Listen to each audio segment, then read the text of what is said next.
And if you choose to, if you choose to have that carry over into other aspects of your life, then it becomes like Zen and martial arts. And when these women, when they reach out to you, and especially after this post that went viral, and you had to communicate and get, what was some of the feedback you were getting?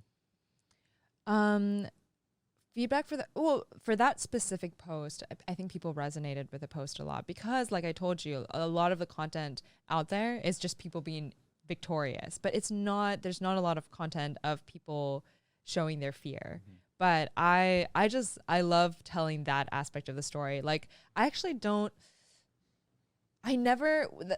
fought and won 12 out of my 14 fights at this point, and every time I win, I don't get that excited. I'm just like, oh, glad it's done. Like, whew. But yeah, I enjoy facing the fear. That's what I enjoy the most out of fighting. And I think that's the story that I want to tell.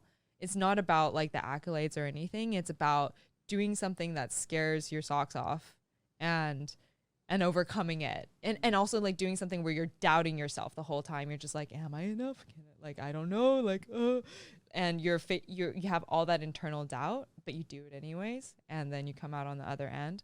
And even if you fail, then how do you manage that failure too? Is that it's not just about winning. It's about, okay, if you lose, can you handle it gracefully? Will you just give up on fighting, or will you keep moving forwards?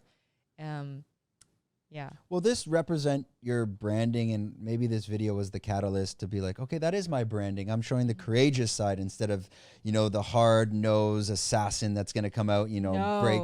Not at all. Yeah. When did you realize that is your voice to represent your content? I think because I don't even think about it so much as branding at this point. Now it's just like, what is my truth? And it's not the truth, it's my truth. And then what do I want to share? What is like my perspective that I want to share? And for me today, you asked me a year ago, maybe it was different, but today what I want to share is that Muay Thai doesn't, because oftentimes like there's this stereotype of like a woman fighter, you're like, oh, she must be masculine, she must look like a man.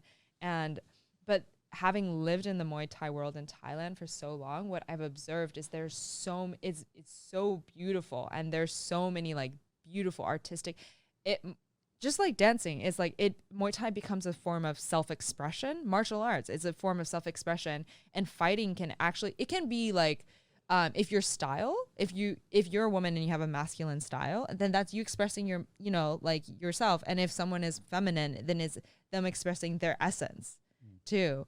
And there's so many beautiful female fighters who just like, I love observing people develop their style. And who do you look up to when you're trying to, find creative inspiration on the female Muay Thai side?